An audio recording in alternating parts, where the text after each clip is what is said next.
So there are three major stimuli for changing the way that muscle works and making muscles stronger, larger, or better in some way. And those are stress, tension, and damage.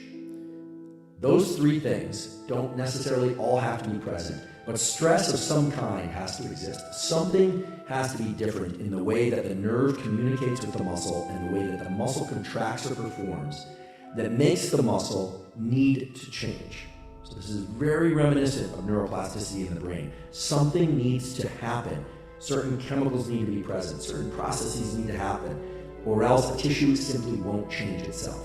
But if those processes and events do happen, then the tissue has essentially no option except but to change. So muscles move, as I mentioned, because nerves dump chemical onto the muscles, but they move because they have these things called myosin and actin filaments. And if you want to read up on this, you can you can look on the internet. You can put the sliding filament theory of muscle contraction if you really want to go deep down that rabbit hole. It's interesting. You can learn about this in a muscle physiology class. But basically, along the length of the muscle, you have what's called myosin. And just think of myosin as it's kind of like a wire. It's like a bunch of beads and wires that extend across the muscle. I think that's the simplest way to describe it.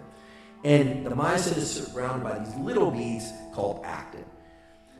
The way muscles get bigger is that basically the myosin gets thicker. It's a protein, right? And it gets thicker. So put this in your mind. If you're listening to this, or even if you're watching it on YouTube, the way to think about this whole actin myosin thing and muscles getting bigger is imagine that you're holding a bouquet of balloons, a bunch of balloons by their strings. Except you're not holding the strings all at their bottom. So the bouquet isn't nicely arranged. It's not like some balloons that are all up at the top and you're holding the strings down at the bottom. Imagine that one of the balloons is very close to your hand, another one is a little bit higher up, and so this bouquet is very disorganized. In other words, the strings extending out of your hand are all different lengths. And so the balloons are all over the place. That's essentially what myosin looks like in the muscle. And those strings are what we call the filaments. And then the myosin head is the balloon. When you stress a muscle properly, or you give it sufficient tension, or you damage the muscle just enough, there's an adaptive response that takes place where protein is synthesized, and it's a very specific protein. It's myosin. The myosin gets thicker. In other words, the balloons get bigger.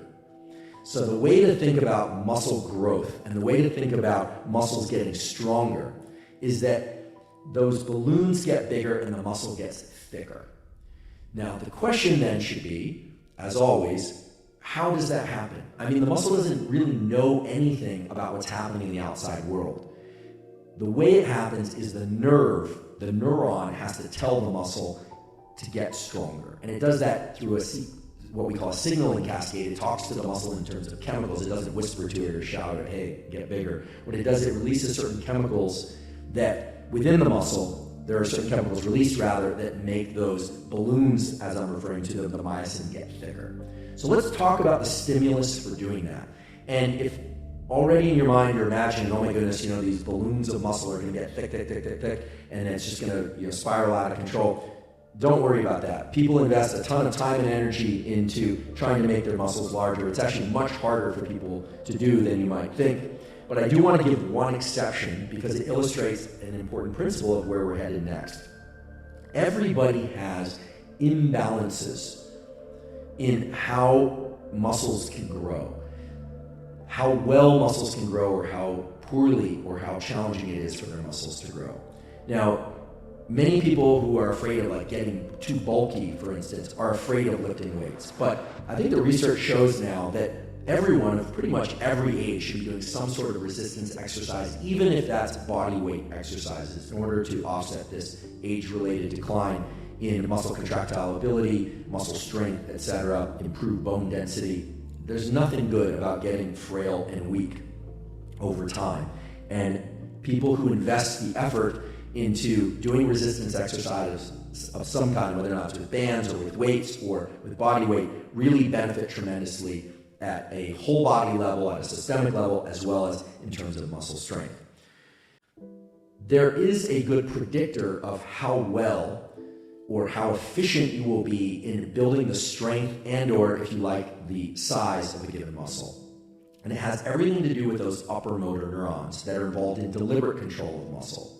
You can actually do this test right now. You can just kind of march across your body mentally and see whether or not you can independently contract any or all of your muscles. So for instance, if you are sitting in a chair or you're standing, see whether or not you can contract your calf muscle just using those upper motor neurons, sending a signal down and deliberately isolating the calf muscle, okay? If you can contract the calf muscle hard to the point where that muscle almost feels like it's starting to cramp, like it hurts just a little bit, you know, it's not gonna be extremely painful, nor is it gonna have no sensation whatsoever, chances are you have very good upper motor neuron to calf control. And chances are, if you can isolate that, what they call the brain or mind-muscle connection, and you can contract the muscle to the point where it cramps a little bit, that you hold a decent to high potential to change the strength and the size of that muscle if you train it properly.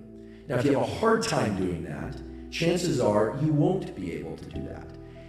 If, for instance, you focus on your back muscle, like we all have these muscles called the lat, the latissimus dorsi muscles, which basically are involved in chin-ups and things like that, but their function from a more of a kinesiology standpoint is to move the elbow back behind the body, okay? So it's not about flexing your bicep, it's about moving your elbow back behind your body.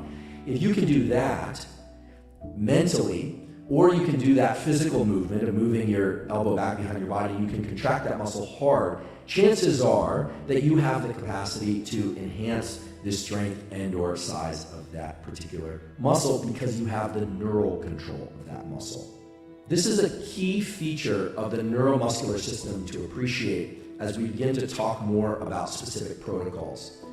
Because everything about muscle hypertrophy, about stimulating muscle growth, is about generating isolated contractions, about challenging specific muscles in a very unnatural way. Whereas with strength, it's about using musculature as a system, moving weights, moving resistance, moving the body. The specific goal of hypertrophy is to isolate specific nerve to muscle pathways so that you stimulate the chemical and signaling transduction events in muscles so that those muscles respond by getting larger. So there's a critical distinction in terms of getting stronger versus trying to get muscles to be larger, hypertrophy per se, and it has to do with how much you isolate those muscles. Muscle isolation is not a natural phenomenon. It's not something that we normally do. When we walk, we don't think, okay, right calf contract, left calf contract. No, you just generate those rhythmic movements, and of course, there's no reason for them to get stronger or larger in response to those movements. Let's say you were to do a kind of strange experiment of attaching 30-pound weights to your ankles, and you were to do those movements. Well, if you weren't specifically contracting your calves in each step, there's no reason for the calves to take on the bulk of the work, and you would distribute that work across your hip flexors and other aspects of your musculature. Your whole nervous system seeks to gain efficiency. It seeks to spread out the effort. So you can nest this as a principle for yourself, which is if you want to get stronger, it's really about moving progressively greater loads or increasing the amount of weight that you move. Whereas if you're specifically interested in generating hypertrophy, it's all about trying to generate those really hard, almost painful, localized contractions of muscle. Now, of course, how much weight you use in order to generate those contractions will also impact hypertrophy. But I think most people don't really understand the mind-muscle connection. It sounds like a great thing, but it's actually one of the things you want to avoid if your goal is simply to become more supple or to become stronger. You want to do the movements properly and safely, of course, but it's the opposite of hypertrophy, where with hypertrophy, you're really trying to make that particular muscle, sometimes two muscles, do the majority, if not all the work.